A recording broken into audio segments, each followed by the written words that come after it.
Welcome to Chandu RK news. ముందుగా bulletin లో headlines. Srikalahasti ఆలయంలో శ్రీ మృత్యుంజయ స్వామికి అభిషేక పూజలు. అధిక సంఖ్యలో పాల్గొన్న భక్తులు. కాంగోలోని బుసిరా నదిలో ఘోర ప్రమాదం. 38 మంది మృతి, 100 మందికి పైగా గల్లంతు. ఏపీ జెన్కో బొగ్గు కుంభకోణం వెనుక విజయసాయిరెడ్డి హస్తం. తీవ్ర ఆరోపణలు చేసిన సోమిరెడ్డి చంద్రమోహన్. భారతరత్న స్వర్గీయ మాజీ ప్రధాని పివి నరసింహారావు 20వ వర్ధంతి. నివాళులర్పించిన కాంగ్రెస్ నాయకులు.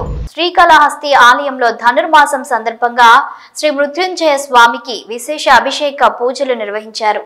ఆలయంలో రాహుకేతు సర్పదోష నివారణ పూజలు, శనేశ్వర అభిషేకాలు, స్వామివారికి రుద్రాభిషేకాలు, వివిధ రకాల ఆర్ధిత సేవలు భక్తులు అధిక సంఖ్యలో పాల్గొని మొక్కులు చెల్లించుకున్నారు. ఆలయ అర్చకులు, వేద పండితుల ఆధ్వర్యంలో కలశ స్థాపన పూజలు నిర్వహించి మృత్యుంజయ స్వామి మూల విరాట్కు వివిధ రకాల సుగంధ ద్రవ్యాలతో వేదోయుక్తంగా అభిషేకం నిర్వహించారు. అనంతరం దివ్య అలంకారాలు చేసి ధూపదీప నైవేద్యాలు నివేదించి పూర్ణ హారతులు సమర్పించారు. సంపూర్ణ ఆయురారోగ్యాలతో ఉండాలని మృత్యుంజయ స్వామికి అభిషేక సేవను భక్తులు నిర్వహించుకున్నారు.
కాంగోలోని బుసిరా నదిలో ఘోర ప్రమాదం చోటు చేసుకుంది. పడవ బోల్తా పడి 38 మంది మృతి చెందారు.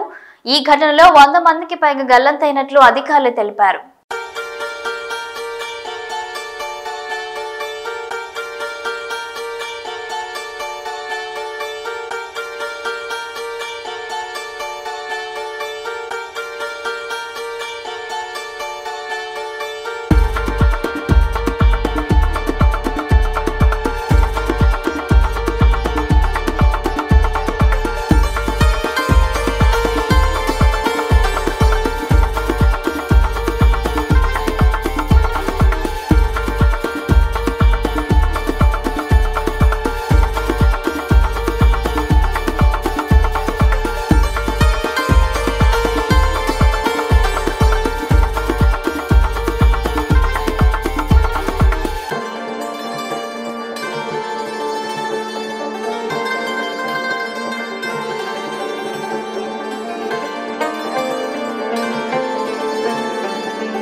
ఏపీ జన్గో బొగ్గు కుంభకోణం వెనుక విజయసాయిరెడ్డి ఉన్నారని ఆరోపించారు ఎమ్మెల్యే సోమిరెడ్డి చంద్రమోహన్ రెడ్డి.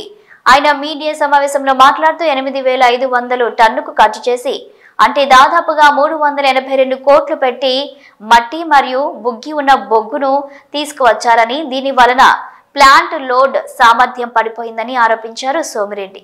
భారతరత్న స్వర్గీయ మాజీ ప్రధాని పివి నరసింహారావు 20వ వర్ధంతి సందర్భంగా పివి ఘాట్ వద్ద నివాళులు అర్పించి అనంతరం పివి నరసింహారావు కుటుంబ సభ్యులతో కలిసి భారతరత్న క్యాలెండర్ను ఆవిష్కరించారు మంత్రి పొన్నం ప్రభాకర్ మరియు సీనియర్ కాంగ్రెస్ నేతలు. పివి నరసింహారావు ఘాట్ ప్రాంగణంలో ఐ క్యాంపును ప్రారంభించి కళ్లద్దాలు అందజేశారు. కృష్ణా జిల్లా మచిలీపట్నం మాజీ మంత్రి పేర్ని నాని, అతని కుమారుడు పేర్ని కిట్టుకు రేషన్ బియ్యం కేసులో నోటీసులు జారీ చేశారు పోలీసులు. పేర్ని నానికి చెందిన గోడౌన్లో రేషన్ బియ్యం మాయం కేసులో పోలీసుల దర్యాప్తు వేగవంతం చేసింది. కేసు దర్యాప్తులో భాగంగా తండ్రి కొడుకులు ఇద్దరికీ నోటీసులు జారీ చేశారు. నోటీసులు ఇచ్చేందుకు పేర్ని నాని ఇంటికి వెళ్లిన పోలీసులు ఇంట్లో ఎవరూ లేకపోవడంతో ఇంటి తలుపులకు నోటీసులు అంటించి వెళ్లారు పోలీసులు. ఈ కేసులో నిందితులుగా ఉన్న పేర్ని నాని భార్య జయసుధ, ఆమె వ్యక్తిగత కార్యదర్శి మానస తేజ కేసు దర్యాప్తుకు సహకరించాలని నోటీసుల్లో కోరారు పోలీసులు. ముఖ్యమంత్రి చంద్రబాబు మనవడు మంత్రి నారా లోకేష్ తనయుడు దేవాంశ్ చదరంగంలో ప్రపంచ రికార్డు సృష్టించారు. వేగంగా పావులు కదపడంలో ఈ రికార్డు నెలకొల్పారు. 4 ఏళ్ల దేవాంశ్ వేగవంతమైన చెక్మేట్ సాల్వర్ 175 పజిల్స్ ప్రపంచ రికార్డు కైవసం చేసుకున్నారు. ప్రతిష్టాత్మకమైన world book of records London నుంచి అధికారిక ధృవీకరణ పత్రాన్ని అందుకున్నారు. ఈ ఘనత పట్ల నారా కుటుంబం హర్షం వ్యక్తం చేసింది.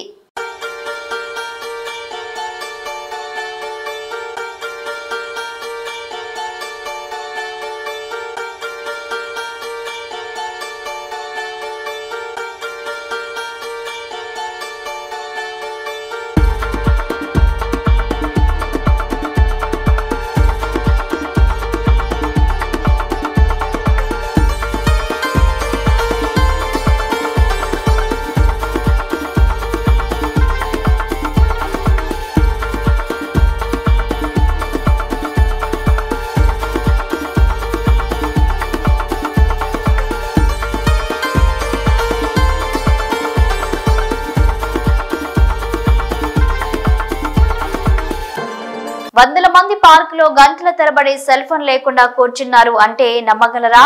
టాటా గార్డెన్, సౌత్ ముంబై శాంతాను నాయుడు మరియు గౌరవనీయులైన ప్రముఖ పారిశ్రామికవేత్త దివంగత శ్రీ రతన్ టాటాజీ తీసుకున్న చొరవతో ఇది సాధ్యపడింది. ఈ పార్కుకు వచ్చేవారు కేవలం పార్కులోకి పుస్తకాలతో మాత్రమే అనుమతించబడతారు. ఈ పార్కుకు వచ్చే వారికి ఎటువంటి ఫీ వసూలు చెయ్యరు. కేవలం తమ పేరును నమోదు చేసుకోవాల్సి ఉంటుంది. మంచి ఆలోచన కదా. నర్సీపట్నం ఆర్టీసీ హెయిర్ బస్సును ఆదివారం అర్ధరాత్రి దొంగలు ఎత్తుకెళ్లారు. ఏపీ 31TH0765 నంబర్ గల ఆర్టీసీ బస్సు ఉదయం 4:30 గంటలకు తుని వెళ్లాల్సి ఉండగా పార్కింగ్ లో ఉంచిన బస్సును దొంగలు ఎత్తుకెళ్లారు. అనంతరం పోలీసులకు ఫిర్యాదు చేయగా పోలీసులు దర్యాప్తు చేసి లోతుగడ్డ జంక్షన్ లో ఉన్న బస్సును కనుక్కున్నారు. దొంగను అదుపులోకి తీసుకున్నట్లు సమాచారం. పూర్తి వివరాలు తెలియాల్సి ఉంది.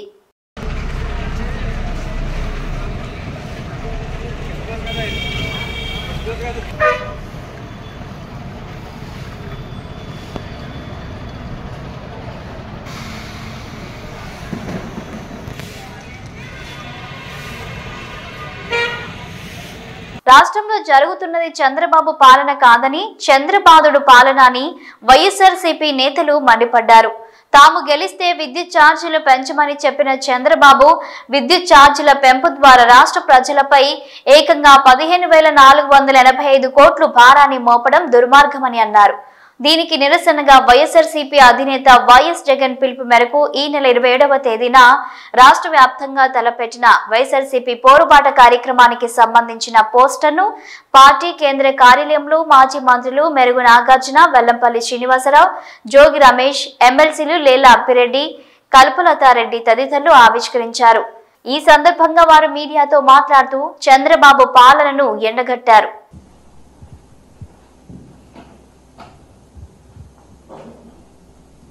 ఈ నెల 27వ తారీఖున వైఎస్ఆర్ కాంగ్రెస్ పార్టీ జగనన్న పిలుపు మేరకు అన్ని నియోజకవర్గ కేంద్రాల్లో ప్రజల నెత్తిన పెనుభారం మోపి నడ్డి విరిచేలా చేసిన చంద్రబాబు నాయుడు పెద్ద ఎత్తున కరెంటు ఛార్జీలు పెంచి ప్రజలని అతలాకుతలం చేస్తున్న ఈ పెనుభారం మీద ప్రజల పక్షాన గళమెత్తాలి, ప్రజల పక్షాన నిలబడాలి, ప్రజలకి అండగా ఉండాలి. సుమారుగా 15,485 కోట్ల రూపాయల పెనుభారాన్ని నవంబర్ నెలలో కానివ్వండి, డిసెంబర్ నెలలో కానివ్వండి, ఎప్పుడు కూడా చూడనటువంటి ఈ పరిస్థితులు వచ్చి 6 నెలల కాలంలోనే ప్రజల నడ్డి విరిచిన చంద్రబాబు ప్రభుత్వం మీద ఆందోళనకి ప్రజలందరూ కూడా సన్నద్ధమయ్యారు. వైఎస్ఆర్ కాంగ్రెస్ పార్టీ ప్రజల పక్షాన పోరాటానికి సిద్ధంగా ఉంది. ఇప్పటికే రైతుల పక్షాన నిలదించాం, రైతులకు వెన్నుగా ఉన్నాం, రైతుల పక్షాన పోరాటం చేస్తా ఉన్నాం. ఇప్పుడు 5 కోట్ల మంది ప్రజల పక్షాన ప్రతి గడపకి ఆ అక్క చెల్లెమ్మని నడ్డి విరిచిన చంద్రబాబు నాయుడు 6 నెలల్లో సూపర్ 6 ఇస్తాడనుకుంటే సూపర్ 6 ఎటు వెళ్ళిందో తెలీదు, ఏ మూల దాక్కుందో తెలీదు. కానీ ప్రజలంతా కూడా ఈరోజు ఒకటే అంటా ఉన్నారు, 6 నెలల కాలంలో జగనన్న ఉంటే ఎంత మేలు జరిగేదో, చంద్రబాబు నాయుడు ప్రభుత్వంలో అంత కీడు జరుగుతూ ఉంది మనకి అని చెప్పేసి ముక్త కంఠంతో బాధపడుతున్న పరిస్థితులు చూసాం. ఎన్నడూ కూడా లేని విధంగా ఘోరాతి ఘోరంగా 15,485 కోట్ల రూపాయలు ఈ రోజున భారాన్ని మోపిన చంద్రబాబు నాయుడు ప్రభుత్వం మీద నినదిస్తూ ఉన్నాం. జగనన్న నేతృత్వంలో గర్జించబోతా ఉన్నాం, ప్రజలకి అండగా ఉండబోతా ఉన్నాం. ఆనాడు స్వర్గీయ డాక్టర్ వైఎస్ రాజశేఖర రెడ్డి గారు ఏ విధంగా అయితే ఆనాటి తెలుగుదేశం ప్రభుత్వాన్ని గడగడలాడించి కరెంటు ఛార్జీలు పెంచిన తెలుగుదేశం ప్రభుత్వం మీద పోరాటం చేసి ఆ రోజు అసెంబ్లీ ముట్టడి చేస్తే ఆనాడే చంద్రబాబు నాయుడు కొంతమంది ప్రాణాలను కాల్పులతో కాల్చి చంపిన వైనాన్ని మనం చూసాం. ఈ పరిస్థితుల్లో మరలా ఇప్పుడు గర్జించబోతా ఉన్నాం, ప్రజల పక్షాన నిలబడబోతా ఉన్నాం, ప్రజలకు అండగా ఉండబోతా ఉన్నాం. కరెంటు ఛార్జీలు తగ్గించే వరకు చంద్రబాబు ప్రభుత్వం మీద పోరాటం చేస్తాం, ప్రజల పక్షాన నిలబడతాం. 27వ తారీఖున మొత్తం 175 నియోజకవర్గాల్లో పార్టీ శ్రేణులన్నీ ప్రజలతో మమేకమై ప్రజలందరూ కూడా కలిసికట్టుగా విద్యుత్ కార్యాలయాన్ని ముట్టడిస్తామని చెప్పేసి, ధర్నాలు చేస్తామని చెప్పేసి మీడియా మిత్రుల ద్వారా రాష్ట్ర ప్రజలందరూ కూడా కలిసి రండి. వైఎస్ఆర్ కాంగ్రెస్ పార్టీ చేసే పోరాటానికి, ప్రజల పక్షాన చేసే పోరాటానికి మద్దతు ఇమ్మని చెప్పేసి మీడియా మిత్రుల ద్వారా కోరుకుంటూ ఇప్పుడు పెద్దలు నాగార్జున మాట్లాడతారు. సంధ్య థియేటర్ తొక్కిసలాట ఘటనలో మహిళను రక్షించలేకపోయానని సిఐ రాజు నాయక్ కన్నీటి పర్యంతమయ్యారు. ఆమెను కాపాడలేదనే బాధ ఇంకా వేధిస్తుందని కంటతడి పెట్టుకున్నారు. ఆసుపత్రిలో చికిత్స పొందుతున్న బాబు శ్రీతేజ్ త్వరగా కోలుకోవాలని ఆకాంక్షించారు. అల్లు అర్జున్ టీం నుంచి తనకు ఎలాంటి సమాచారం లేదని, థియేటర్ యాజమాన్యంతో మాత్రమే కాంటాక్ట్ ఉందని పేర్కొన్నారు. తాను కూడా తొక్కిసలాటలో చనిపోతానని అనుకున్నట్లు చెప్పారు CI Raju Nayak. Sir, first of all చాలా బాధ అనిపిస్తుంది సార్. గత 15 రోజుల నుంచి ఈ సంఘటన నా చేతుల లేవు. పాప మాకు శాంతి కలగాలని వాళ్ళ కుటుంబానికి ఒక ప్రాణాన్ని కాపాడలేకని ఒక బాధ నాకు ఒక 15 రోజుల నుంచి ఇదే అవుతుంది సార్. ఎందుకంటే నా చేతుల్నే చాలా ట్రై చేసిన సార్. చాలాసేపు తనలైనా నేను మా మౌనిక ఎస్ఐ అసలు చెప్పలేని ఇది సార్. 15 రోజుల నుంచి నా మదిలో మెలుతూ ఉంది. ఆ దేవుని భయవంతుల్లా ఆ బాబు కోలుకోవాలని నేను కోరుకుంటున్నాను సార్. ఆ రోజు జరిగిన సంఘటన సార్, మేనేజ్మెంట్కు నేను బ్యాక్ సైడ్ నేను రాసి మేనేజ్మెంట్కి ఇంటిమేషన్ ఇచ్చిన సార్. నాకు పై వాళ్ళ అల్లు అర్జున్ టీం నుంచి మనకు ఎలాంటి ఇంటిమేషన్ లేదు సార్. మా ఓన్లీ మేనేజ్మెంట్ నుంచి విజిట్ అనేది ఉంది సార్. ఆ విజిట్కి నేను మా సీనియర్ ఆఫీసర్తో మాట్లాడి నేను చూసి ఆ 2 థియేటర్లు ఒకటే ప్లేస్లో ఉండడం సార్. ఆ ప్లేస్లో ఉండడం 2 థియేటర్లకు ఒకటే ఎంట్రీ ఒకటే ఎగ్జిట్ సార్. 35 and 70 mm అది పాసిబుల్ కాదానికి అదే పేపర్ కాపీ టు SHOకి ఒకటి వచ్చింది సార్. దాని బ్యాక్ సైడ్ నేనే నా స్వయాన రైట్ ముందు రాసి మేనేజ్మెంట్కి తెలిపిన సార్. వాళ్ళ అల్లు అర్జున్ టీంకు కాంటాక్ట్ మాకు లేదు సార్. సో మేనేజ్మెంట్ వాళ్ళకి ఇంటిమేషన్ చేయాలి సార్ ఇది. సో ఇంకోటి సార్, బిఫోర్ 2 hours నుంచి నేను స్ట్రగుల్ చేస్తున్నా. మీడియా మిత్రులు అందరూ ఉన్నారు, చాలామంది, ఒక దాదాపు 100 మంది ప్రెస్సులు ఉన్నారు. 2 hours నుంచి మేము, మా SI Mounika lady officer, so ఎంతోగానో ట్రై చేస్తున్నాం క్రౌడ్ ఫుల్ కంట్రోల్ చేయడానికి. సో మేనేజ్మెంట్ మా ఎదురుగానే ఆ గ్రిల్ గిట్స్ ఇరగడము, నేను పడిపోవడం, దేవుని వల్ల అది భగవంతుని ఈ రోజులు ఉన్నామంటే అది ఏమున్నాం. కానీ ఫస్ట్ ఆఫ్ ఆల్ నేనే పోతాను అనుకున్నా సార్. ఆ సిచ్యుయేషన్ పెద్దపల్లి జిల్లా కేంద్రంలోని బొంపల్లి గ్రామంలో విద్యుత్ షార్ట్ సర్క్యూట్ తో నిప్పు అంటుకొని వల్లెపు రాజం అనే వృద్ధురాలి ఇల్లు పూర్తిగా దగ్ధమైంది.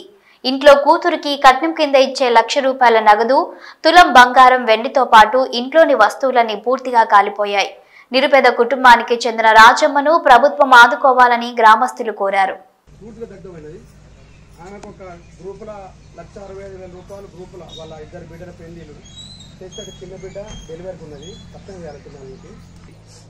దగ్ధమైనవి. వంట సామాగ్రి కానీ, బియ్యం కానీ, చీరలు కానీ, బట్టలు కానీ ఏ లాంటిది కూడా లేదు. కనుక వాళ్లకు గవర్నమెంట్ తరఫు నుంచి ప్రస్తుత ఎమ్మెల్యే గారు కొంచెం కనుక ఎమ్మెల్యే గారు చొరవ తీసుకొని కొంచెం వాళ్ళకు నష్టపరిహారం తొందరగా కానీ ఇందిరా మిల్లు నష్టపరిహారం వచ్చేటట్టు ఆర్థిక సాయం చేసేటట్టు చేయగలరని బొంపల్లి గ్రామం తరఫున మాజీ సర్పంచ్ అని నేను మేమందరం ఇక్కడ ప్రజెంట్ జరగాలని కూడా ఉన్నాం. వారికి మేము విన్నవించుకొని వారు రిక్వెస్ట్ చేస్తాను, దయచేసుకొని చేయగలరు ఎమ్మెల్యే గారని వారికి విజ్ఞప్తి చేస్తూ చేతులకి నమస్కరిస్తున్నాం. అది నాకు పెట్టు, నాకంటే కుమారు పెడితే నాకు ఎడిట్ బిడిట్ ఏమైనా ఉన్నదా అంటే చూసి కుమారు చూసి నాకు ఇది బాపత్ లేదా మన ఏది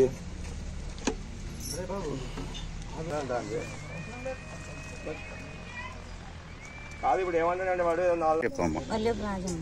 ఎట్లా జరిగిందమ్మా ఇది? నేను కూలికి పోయినా సార్. కూలికి పోయినా వచ్చే వరకు వాళ్ళు ఫోన్ చేసే వరకు వచ్చిన సార్. అన్ని కాలిపోయినాయి. ఏమేమి ఉండే ఇంటి లోపల? ఇన్ని పైసలు ఉండే. మొన్ననే చిట్టు లేపిన. నా చిన్న బిడ్డకు కయ్యం లొల్లి పెట్టుకుంటారు, వాళ్ళు తాగుతారు. 1,20,000 అని లేపి ఇంట్లో పెట్టిన. ఇవాళ రేపు పోతానన్నా కథం కైకిలు వేసే వరకు అన్ని పోయినాయి సార్. ఎండి బంగారం ఉన్నది సార్. బంగారం ఎంతవరకు ఉంటాయి ఇంట్లో అన్నారు? 3,50,000 మొన్న పింకెర్లు తీసుకున్నా. అవి ఇవి ₹1,50,000 అంటే అంతే సార్. బంగారం తులం బంగారం ఎండి బంగారం ఎండి ముక్కలు అయినా అది కాదు కానీ ఇక ఇది కాలిపోయింది. బంగారం దొరుకుతుంది సార్. కట్టుబడ్డ విందు ఉన్నా. ఇవి బులెటిన్ అప్డేట్స్. Keep watching.